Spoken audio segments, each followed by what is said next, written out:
ሰላም ጤና ይስጥልን የተከበራችሁና የተወደዳችሁ በዓለም ዙሪያ የምትገኙ የጣና ቴሌቪዥን ቤተሰቦች እንደምን ዋላችሁ? አክብሮታዊ ሰላምታችን በያላችሁበት የምድር ዳርቻው ሊድረሳችሁ እያልን የጥቅምት 20 ቀን 2018 ዓ.ም የጣና ቴሌቪዥን የቀን ዜናችንን ይዘንላችሁ ቀርበናል። እስከ መጨረሻው አብራችሁን ቆዩ እያልን የሰዓቱን ዜናዎች ርዕሶቹን አስቀድመን እናስደምጣችኋለን። የአማራ ፋኖ በጎንደር ቀጠና የሚያካሂደውን የቅንጅት ተጋድሎ አጠናክሮ የቀጠለ ሲሆን ከመናገሻ ጎንደር ከተማ በቅርብ ርቀት ታላቅ ድል የተቀዳጀበትን ውጊያ አድርጓል። የማክሰኝቱ ተጋድሎ በዜናችን በዝርዝር ይደመጣል፣ ተሰሙታላችሁ። ሸዋ ላይ ዛሬም ታላቅ ታሪክ ተሰርቷል። የብልጽግናውን አማራን እርስ በርሱ የማጫረስ ክፉ ዕቅድ ከንቱ ያስቀረ ድል የተገኘበትን የመራቤቴውን አውራጃ ታላቅ ተጋድሎ በዝርዝር እናቀርብላችኋለን። ጄኔራል ባጫ ደበሌ ዛሬም በአነጋጋሪነት ተመልሰዋል። ሰራዊቱ ከውጊያ መልስ ረፍት ሲሆን ጊታር ይዤ እየዘፈንኩ አዝናናለሁ፣ እነ አባዱላ ግን ምሽግ ሲቆፍሩ ውለው ሌሊቱን ደግሞ ለታጋዩ ዳቦ ሲጋግሩ ነበር የሚያድሩ ሲሉ በአንድ ወቅት የተናገሩት ጄኔራል ባጫ ዛሬ ደግሞ በምርኮ ዘመናቸው የለመዱትን ትግረኛ ቋንቋ ተጠቅመው ለኢሳያስ አፈወርቂ ደብዳቤ ልከዋል። አቶ ገብሩ አስራት ደግሞ የቀድሞ አለቃቸውን በድጋሚ ተችተው ብቅ ብለዋል። ዜናችን በዝርዝር ያስደምጣችኋል። የአማራ ሕዝብ አሁናዊ ፈተናና ቀጣይ ቀውስ በሰፊው ትንታኔ ተሰርቶ ቀርቧል። ከ15 ዓመት በላይ የሆናቸው ሴት ተማሪዎች የመንግስት ወታደር ሚስቴ ካልሆንሽ እያለ አስገድዶ እያገባቸው ነው የሚለው የመምህሩ ምስክርነትን ጨምሮ እንዳልማር ትምህርት ቤታችን የወታደር ካምፕ ሆኗል። ከብት እንዳልጠብቅ ደግሞ እኔም እንደ ጓደኛዬ በድሮን እንዳልገደል ፈራው። በዚህ እድሜ ቤት ውስጥ ተኝቼ መዋል አመመኝ የሚሉትን ታዳጊ አስተያየት በዜናችን በትንታኔ የሚደመጥ ልዩ መረጃ ነው። እነዚህንና ሌሎች ለሰዓቱ የተመረጡ መረጃዎችን አሰባስበን ያሰናዳነው ዜናችን ከዚህ ሰዓት ጀምሮ ወደ እናንተ መቅረብ ይጀምራል። በድጋሚ እስከ መጨረሻው አብራችሁን ቆዩ እያልን በቀጥታ ወደ ዝርዝር ዘገባው እናልፋለን። ፋኖ በቅንጅት ባደረገው ውጊያ ድል አደረገ። የጎንደር ቀጠና ሁለቱም እዞች በጋራ የሚያደርጉትን ዘመቻ በማጠናከር ከሌሊቱ 10 ሰዓት የተጀመረው የማክሰኝት ከተማ ተጋድሎ ፋኖ ታላቅ ድል እንደተቀዳጀበት አስታወቀ።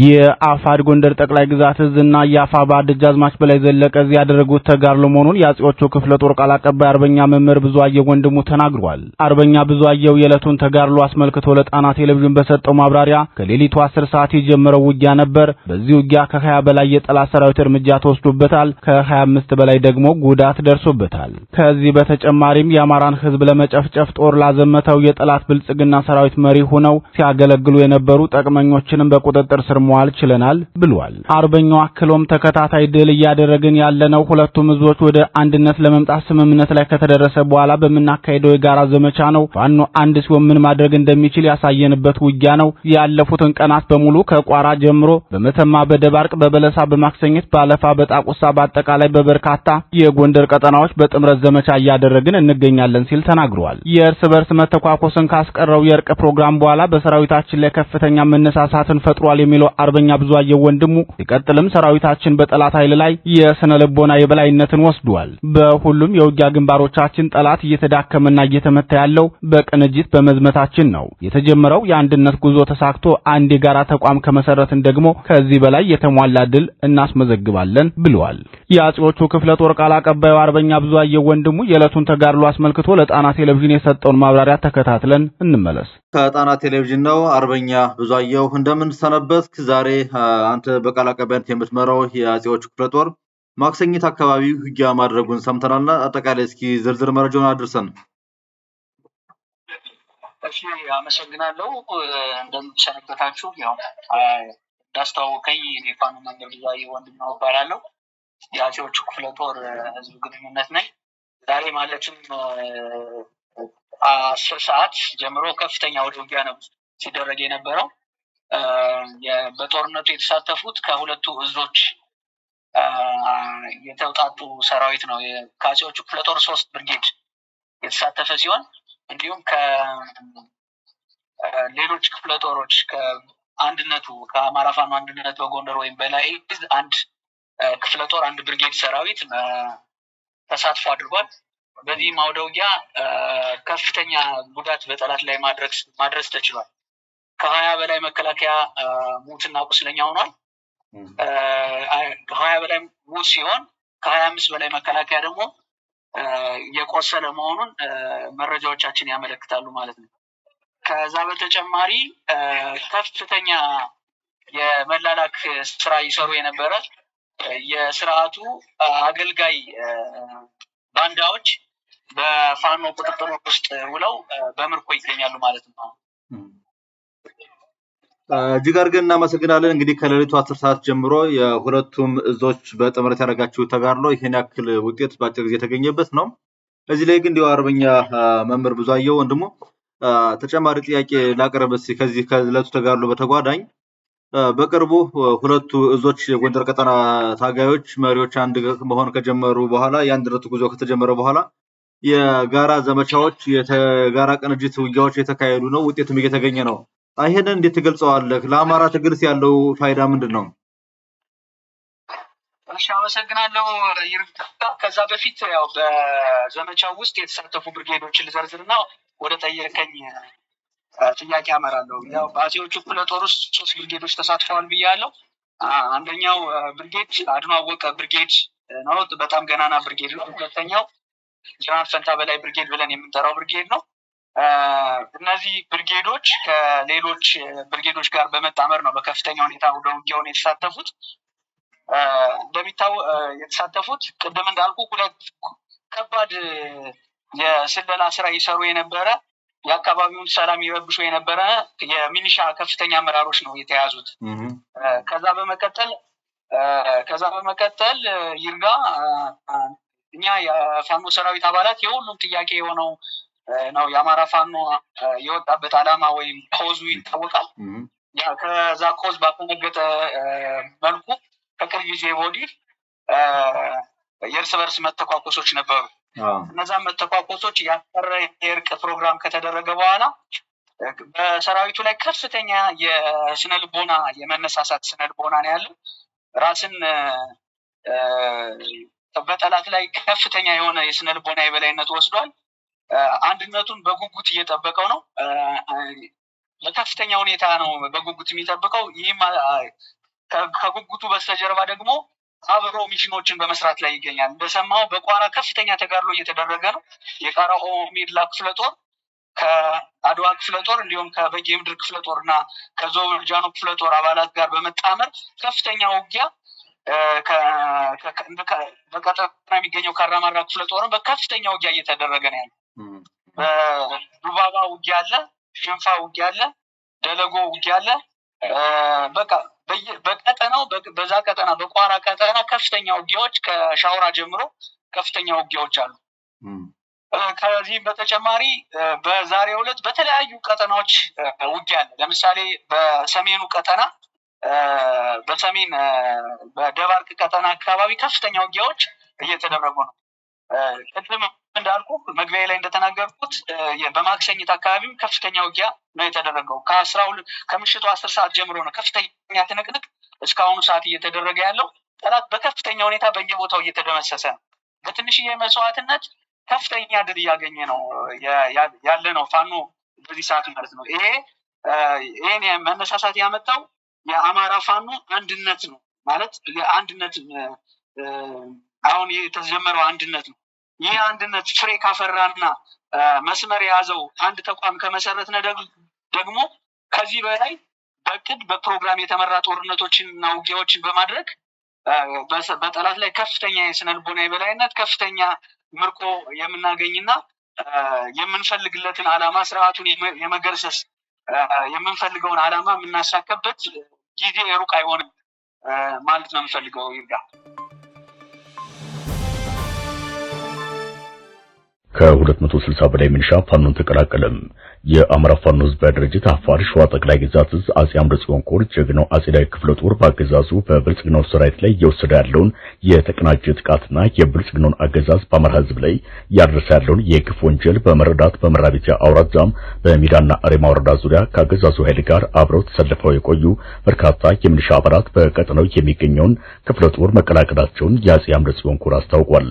የኮሩ ሚዲያና ኮሙኒኬሽን ክፍል ለጣና ቴሌቪዥን በላከው የውሎ ሪፖርት መረጃ እንደገለጸው የአማራ ፋኖ ሸዋ ጠቅላይ ግዛት ዕዝ አጼ አምደ ጽዮን ኮር አጼ ዳዊት ክፍለ ጦር ወደ ሚዳና ሬማ ወረዳ ቀጠና ከገባ ጀምሮ ወደ ፋኖ የተቀላቀሉ የሚሊሻ ብዛት 264 ደርሷል ብሏል። የአማራ ፋኖ በተደጋጋሚ ጊዜ ለሚሊሻ አባላት ጥሪ ሲያቀርብ መቆየቱ ይታወሳል። ይህን ተከትሎም በአንድ ቀጠና ብቻ ከሚገኙት የባዴን ሚሊሻ አባላት መካከል 264 ወደ ፋኖ ተቀላቅለዋል። በዚህ መሰረት ከቄጠማና ሙሬ ቀበሌ 32 ከጎይባ ቀበሌ 79 ከአዝሚያ ቀበሌ 28 ከጠባቢ ቀበሌ 9 ከመጅት ቀበሌ 35 እና ካላቦ ቢራቦ 81 የሚሊሻ አባላት ከነሙሉ ትጥቃቸው ፋኖን ተቀላቅለዋል።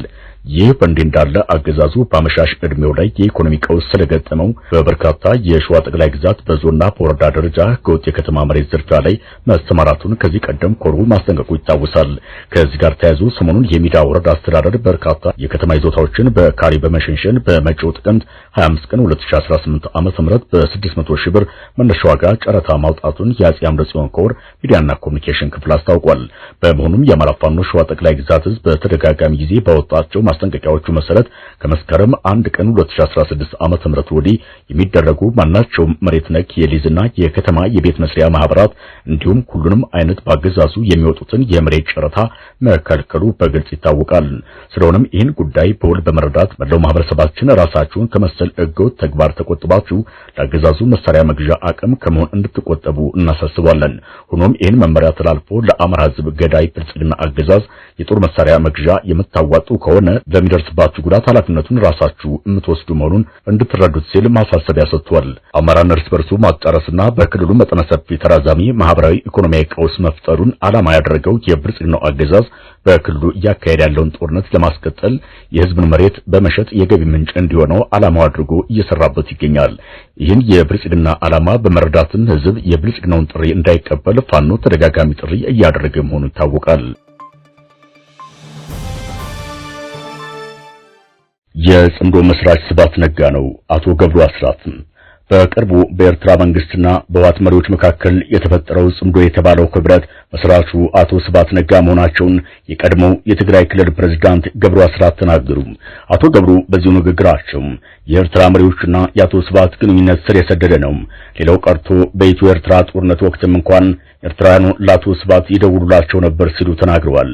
ከህወሓት ጋር ተቋሙ ላይ የሚገኙትን ፖለቲካዊና ወታደራዊ ሰዎችን እያቀረበ ቃለ ምልልስ የሚያደርገው ኤንቢሲ ኢትዮጵያ የተባለው ቴሌቪዥን ጣቢያ ትናንት ምሽትም ለአቶ ገብሩ አስራት ቃለ ምልልስ አድርጎላቸው ነበር። የቀድሞው የትግራይ ክልል ፕሬዝዳንትና በኋላም የአረና ፓርቲ ሊቀመንበር የነበሩት አቶ ገብሩ በቃለ ምልልሳቸው ጽምዶ የተባለው የህወሓትና የኤርትራ መሪዎች ጥምረት የተመሰረተው በአቶ ስብሐት ነው፣ ስብሐት ለኤርትራውያን ልዩ ፍቅር ያለው ሰው ነው ብለዋል። ስብሐት ማለት አንድ የዳይናስቲ አስተሳሰብ ነው ሲሉ የተናገሩት አቶ ገብሩ በአሁኑ ሰዓት ትግራይ ክልልን የሚመሩት ጀነራል ታደሰ ወረደ ሳይሆኑ ከጀርባ ሆነው የሚያሽከረክሩት የጦር መሪዎቹ ናቸው። የኤርትራ መገበያ ገንዘብ በመቀሌና በአዲግራት በግልጽ ያለ ከልካይ መገበያ ሆኗል። ይህ ሆነው ደግሞ በጦር አዛዦቹ ነው ሲሉ ተናግረዋል። ይህ በእንዲህ እንዳለም የብልጽግናው አምባሳደር ጀነራል ባጫ ደበሌ በትግርኛ ያስተላለፉት መልእክትም አነጋጋሪ ሆኗል። ጀነራል ባጫ በህወሓት ወረራ ወቅት የሰራዊት ግንባታ ዋና ኃላፊ ሆነው የመሩ መሆናቸው የሚታወስ ሲሆን ከጦርነቱ መጠናቀቅ በኋላ ባለአራት ኮከብ ሙሉ ጀነራል ማዕረግ ከታደላቸው በኋላም ከወታደራዊ ሚና ውጭ በሆነ መንገድ በኬንያም የብልጽግና አምባሳደር ሆነው ተመድበዋል። አምባሳደር ጀነራል ባጫ ደበሌ በትዊተር ገጻቸው በትግርኛ ቋንቋ ባስተላለፉት መልእክት አሰብን በተመለከተ ሌላ ምስጢር አለ ብለዋል። የአምባሳደሩ መልእክት ውግንናቸው ለየትኛው ኃይል እንደሚሆን የሚጠበቅ ሲሆን አነጋጋሪ ላይሆን ይችላል። ነገር ግን በትግርኛ መልእክት ማስተላለፋቸው ነው አነጋጋሪ ያደረገው። ጀነራሉ ቀደም ሲል የአብዮታዊ ሰራዊት አባል ሆነው ሀገራቸውን ከገንጣይና አስገንጣይ እከላከላለሁ ብለው ከዘመቱ በኋላ ኤርትራ ላይ በሻዕቢያ እጅ መግባታቸው ይታወሳል። በዚያ የምርኮ ዘመናቸውም ከሻዕቢያ ሰራዊት ጋር በቆዩባቸው 3 ዓመታት ውስጥም ትግርኛ ቋንቋን ለምደው እንደመጡ ይነገራል። ዛሬ በኤክስ ገጻቸው አሰብን አስመልክቶ በትግርኛ መልእክት ያስተላለፉትም በምርኮ ወቅት ቋንቋውን በመልመዳቸው መሆኑን የቅርብ ወዳጃቸው ለጣና ቴሌቪዥን ተናግረዋል። ባጫ ደበሌ በሻዕቢያ ሰራዊት እጅ ከገቡ በኋላ ስለነበራቸው ቆይታ ሲናገሩ ብዙዎቹ ጓዶቼ ምሽግ በመቆፈርና ለሰራዊቱ ምግብ በማብሰል ነበር የሚያሳልፉት። እኔ ግን ምሽግ የቆፈርኩትና በምግብ ማብሰል ላይ የተሳተፍኩት ለአጭር ጊዜ ነበር። የኔ ድርሻ ሰራዊቱ ከውጊያ መልስ ማታ እረፍት ሲያደርግ በጊታር ሙዚቃዎችን እየተጫወትኩ ሰራዊቱን ማዝናናት ነው ሲሉ ለመንግስታዊ እፎይታ መጽሔት መናገራቸው ይታወሳል። ከጀነራል ባጫ ደበሌ ጋር በሻዕቢያ እጅ ከገቡት የቀድሞው አብዮታዊ ሰራዊት አባላት መካከል ቀድሞው የመከላከያ ሚኒስትር አባዱላ ገመዳም፣ አቶ ኩማ ደመቅሳና ጀነራል መሐመድ ተሰማ ይገኙበታል። የአማራ ሕዝብ አሁናዊ ተራዛሚ ፈተናም የብልጽግናው አገዛዝ በአማራ ሕዝብ ላይ የከፈተው የዘር ማጥፋት ጦርነት ከፍተኛ ጉዳት ካደረሰባቸው ዘርፎች መካከል ትምህርት ቀዳሚው ዘርፍ ነው። በአሁኑ ሰዓት ከክልሉ ሕፃናትና ታዳጊዎች መካከል 65% የሚሆኑትም የትምህርት ቤት ደጅ ተዘግቶባቸዋል። የእነዚህ ሁሉ ታዳጊዎችና ሕፃናት ወላጆች ደግሞ ለስነ ልቦና ስብራት ከመዳረጋቸውን ባለፈም ተስፋቸውም እንዲጨልምባቸው ሆኗል። በተማሪዎቹ ላይ እየደረሰ ያለው መጠነ ሰፊ ችግር በቀላሉ ተዘርዝሮ የሚያልቅ አይደለም። ቢቢሲ የአማርኛው ክፍል ዛሬ ይዞት በወጣው ሰፊ ጦማሩ የክልሉን አሁናዊ ችግር ስፋትና ቀጣይ አሳሳቢ ሁኔታ በዝርዝር ገልጾታል። ወላጆችና የተማሪዎች ምላሽም በምርመራ ዘገባው ተካቷል። ህልሟ ሐኪም መሆን ነበር፣ ለዚያም ነበር በትምህርቷ ተግታ ስትማር የነበረው በማለት የትዝታ ዘገባውን የሚጀምረው የቢቢሲ ሪፖርት ለደህንነቷ ስል ስሟን እናያት ብሎ የገለጻት የሁለተኛ ደረጃ ተማሪ የገጠማትን ሲገልጽ ትምህርቷን እየተከታተለች የነበረው ከምትኖርበትና በምስራቅ ጎጃም ዞን ውስጥ ከምትገኘው አነስተኛ መንደር በእግር የ2 ሰዓት መንገድ በሚርቅ ትምህርት ቤት ነበር። ይህ አላማረራትም። በዚህ ሁኔታ አልፋ 8ኛ ክፍልን ተሻግራለች። አሁን ግን ይህ ሁሉ ቀርቶ ቤት ከዋለች 3ኛ ዓመቷን ይዛለች። እያደር ይሻል ይሆን በሚል ተስፋ ወደ ትምህርት ቤት የምትመለስበትን ጊዜ በተጠባበቀም ጭራሽኑ እየባሰ እንደመጣ ትናገራለች። በዚህ ምክንያትም ለትምህርቷ ቅድሚያ በመስጠት ገፍተው የነበረውን ጋብቻ ያለ ዕድሜዋም ቢሆን እየተመኘችው ነው ይላል የቢቢሲ ዘገባ። ይቀጥላል። ታዲያ ካልተማርኩ ምን እሰራለሁ? ምን መላለሁ? ሁሉም ተስፋ አስቆራጭ ሆኗል ብላ እንደነገረችው በመግለጽ ሪፖርቱ ሲቀጥል ይህ የእርሷ ዕጣ ብቻ አይደለም። ታናናሾቿም ምንም እንኳን በአቅራቢያቸው ትምህርት ቤት ቢኖርም ደጁን ከረገጡ 3ኛ ዓመታቸውን ይዘዋል። አሁን ደብተርና ብራቸውን ትተው ከብት ሲጠብቁ ነው የሚውሉት። በአካባቢው በድንገት የሚከሰተው ተኩስና ግጭትም የሕፃን ነፍሳቸውን ያሸብረዋል። በሰማይ ላይ የሚበር ነገር ሁሉ የሚጥልባቸው አንዳች ነገር ያለ ይመስላቸዋል በማለት አማራ ሕዝብ ላይ ያንዣበበውን አሁናዊ የስነ ልቦና ችግርና ቀጣይ የትውልድ ክፍተት በጠቋሚ ዘገባው ያመላክታል። ከሕዝቡ ሁለንተናዊ ተጠቃሚነት ይልቅ የፕሮፓጋንዳ ሪፖርት ቅድሚያ የሚሰጠው የብልጽግናው መንግስት ትምህርት አስጀምሬያለሁ ለማለት የነናያትን ሰፈር ትምህርት ቤት ወደ ስራ እንዲገባ ጥረት አድርጎ ነበር። ሆኖም ተማሪዎቹም ሆኑ ወላጆቹ ደፍረው ወደ ትምህርት ቤቱ መሄድ አልፈለጉም። መምህራኑም ቢሆኑ ደስተኛ ሆነው ወደ ትምህርት ስራቸው መግባት አልደፈሩም። ለዚህ ደግሞ ምክንያቱ የብልጽግናው ሰራዊት ከትምህርት ቤቱ ጎን ወታደራዊ ካምፕ ያስገነባ መሆኑ ነው። ትምህርት ቤቱ አጠገብ ወታደራዊ ካምፕ ከፍቶና ወታደር አስፍሮ ነው ትምህርት አስጀምሬያለሁ የሚለው። በጎጃም ጠቅላይ ግዛት የሚንቀሳቀሰው የአማራ ፋኖ ብሔራዊ ኃይል ደግሞ ትምህርት እንዲጀመር ፈቃደኛ ነን፣ ምክንያቱም የህዝባችን የነገ ዕጣ ፈንታ የተወሰነው በትምህርታቸው ስለሆነ በልጆቻችን ተስፋ ላይ አንቀልድም። ነገር ግን አገዛዙ ትምህርት ቤቶችና በዙሪያቸው ያሰፈረውን ሰራዊትን አስወጥቶ ነፃ ማድረግ አለበት። ይህን ሳያደርግ ትምህርት መጀመር ማለት ሕፃናትን የጦርነት ሰለባ ያደርጋቸዋል ሲል ጥሪ ማቅረቡ ይታወሳል። ለቢቢሲ አስተያየቷን የሰጠችው እናያትም ይህን ሐሳብ ትጋራዋለች። ሕፃናት ይማሩ የሚባለው እዚያው ወታደሮቹ በሰፈሩበት አጠገብ ነው። ወደ ከተማ ሄደን እንማር ብለን ብናስብም እዚያም ሰላም የለም ነው የሚባለው። የሰዎች መታገትን ስንሰማ ደግሞ እንፈራለን ትላለች።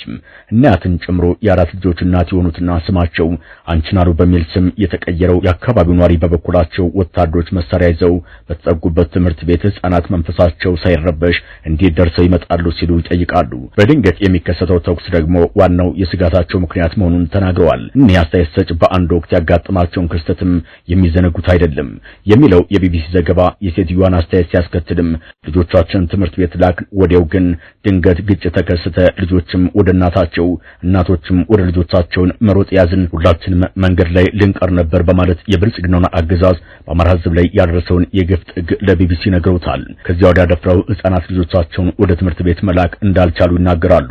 ለደህንነታቸው ሲባል ስማቸው እንዳይጠቀስ የጠየቁ አንድ መምህር በበኩላቸው በአማራ ክልል ትምህርት ከተቋረጠ ዘንድሮ 3ኛ ዓመቱን መያዙን አስመልክቶ ሕፃናትና ታዳጊዎች ለጉልበት ብዝበዛ፣ ያለ ዕድሜ ጋብቻም ለወሲባዊ ብዝበዛ ተዳርገዋል ይላሉ። መምህሩ እንደሚሉት በተለይ የሁለተኛ ደረጃ ትምህርት ቤት ተማሪዎች የወታደሮች ሚስት እንዲሆኑ መገደዳቸውን ገልጸው ወደ ከተማ በመሄድ በወሲብ ንግድ ላይ የተሰማሩ መኖራቸውንም መምህሩ መናገራቸውን ቢቢሲ ዘግቧል። የብልጽግናው አገዛዝ በአማራ ሕዝብ ላይ በከፈተው የዘር ማጥፋት ጦርነት ከጠፋው የሰው ሕይወትና የንብረት ውድመት ባሻገር ማህበራዊ፣ ስነልቦናዊ፣ ኢኮኖሚያዊና ፖለቲካዊ ቀውሱ በከፍተኛ መጠን መከሰቱ ይታወቃል። በተለይ በትምህርት ዘርፍ ላይ አስከፊ ቀውስ ያስከተለ ሲሆን በሚሊዮን የሚቆጠሩ ተማሪዎች ከትምህርት ገበታ ውጭ ሆነዋል። የክልሉ ትምህርት ቢሮ መስከረም ላይ ባጋራው መረጃ በ2018 ዓመተ ምህረት 7.4 ሚሊዮን ተማሪዎችን ለመመዝገብ ቢያቅድም ተመዝግበው ትምህርታቸውን እየተከታተሉ ያሉት ግን 3.48 ሚሊዮን ተማሪዎች መሆናቸውን አስታውቋል። ዓለም አቀፉ የህፃናት አድን ድርጅት ዩኒሴፍ ባለፈው የአውሮፓውያኑ ዓመት ባወጣው ሪፖርት 9 ሚሊዮን ህፃናት ከትምህርት ገበታ ውጭ መሆናቸውን ገልጿል። ከ9,000 በላይ ትምህርት ቤቶች ወይም 20% የሚሆኑት የአገሪቱ ትምህርት ቤቶች በጦርነት ምክንያት መውደማቸውንም ሪፖርቱ ጠቅሷል። አስተምረን ውጤቱን አላገኘው ስንል ተስፋ ቆረጥን የሚሉት የአራት ልጆች እናት የሆኑት ወይዘሮ አንችናሉ ናቸው። እሳቸው የትምህርት ቤት ደጅን ረግጠው አያውቁም። ለዚህ ደግሞ ምክንያቱ በልጅነታቸው ተድረው የልጆች እናት መሆናቸው ሲሆን ከአራቱ ልጆቻቸው መካከል ሁለቱ መዋዕለ ህጻናት፣ አንዱ 3ኛ ክፍል፣ አንዷ ደግሞ 9ኛ ክፍል ደርሰው እንደነበር የሚገልጸው የቢቢሲ ዘገባ ወላጆቼ ስላላስተማሩኝ እኔ መሀይሙኝ የቀረው በእኔ ደርሰው በልጆቼ ላይ እንዳይደርስ እነሱን ለማስተማር እየደከምኩ ነበር። እንዲሁ ነው ቀሩ ምን መላለው ይላሉ ተስፋ በራቀው አንደበታቸው። በልጆቻቸው የነበረውን ተስፋ ሲገልጹም ልጆች ተምረው ከዚያም ስራ ይዘው ሁሉን ነገር ያውቁልኛል በሚል የምችለውን እያደረኩ ነበር ይላሉ። የበኩል ልጃቸው እናያትም ያንቺ መክሰልና መጥቆር ይበቃል፣ ተምሬ ስራ ይዛለሁ፣ ካልተቻለ ነግጄ ተዳደራለሁ ስትል ነበር የሚመጡላትን የጋብቻ ጥያቄዎች ወደ ጎን ብላ ትምህርቷ ላይ የበረታቸው። አሁን ግን ልጆችም ወላጆችም ተስፋቸው እየተሟጠጠ ይመስላል። አስተምረን ዳር ሳይደርሱ ሲቀሩ ከባድ አይደለም ወይ ምን እናደርግ ሲሉም ይጠይቃሉ። ልጃቸው ጧት ማታ ለምትጠይቃቸው ጥያቄም መልስ አጥተዋል። ዓመታት እየተቆጠሩ በመጡ ቁጥር ደግሞ ተስፋቸው እየተመናመነ መጥቷል። ይህን ያህል ተምሬ አሁን ምን ልሁን፣ ያለምንም ስራ ተቀምጬ ምን ልሁን የተማሪ እናት የዘውትር ጥያቄ ነው። አንጻራዊ ሰላም ወዳለበት ከተማ ልከው ለማስተማር አልመው የነበረ ቢሆንም ይህ ግን የሚያረጋጋ ሆኖ አላገኙትም። በከተማም ሰላም እንደሌለና ጥቃት ደረሰ ሲባል ነው የሚሰሙት። ከዚህ ባሻገር ገበያ በሄዱ ቁጥር ምጽዋት የሚጠየቁበት የእገታ ክስተትም በልጆቻቸው ይደርስ ይሆናል የሚል ስጋት አላቸው። ልጆቻቸው ለታገቱባቸው ሰዎች ገንዘብ እንዳዋጡም ያስታውሳሉ። እዚሁ አጠገባችን ይሻላል ብለን እንጂ ቤትም ሆኖ ሰላም የለም ይላሉ አንችናሉ። እርሳቸው እንደሚሉት ድንገት በሚከሰቱ ግጭቶች ምክንያት የግብርና ስራ፣ ከብት ጥበቃ አሊያም የዕለት ተዕለት መደበኛ ክንውን ለመፈጸም አዳግቷል። በአካባቢያችን ሁሉም ልጅ ይማር ስለነበር ከብት የምንጠብቀው ወላጆች ነበር የሚሉት ወይዘሮ አንችናሉ አሁን ግን ይህንን ስራ የሚሰሩት ልጆች መሆናቸውን ይናገራሉ።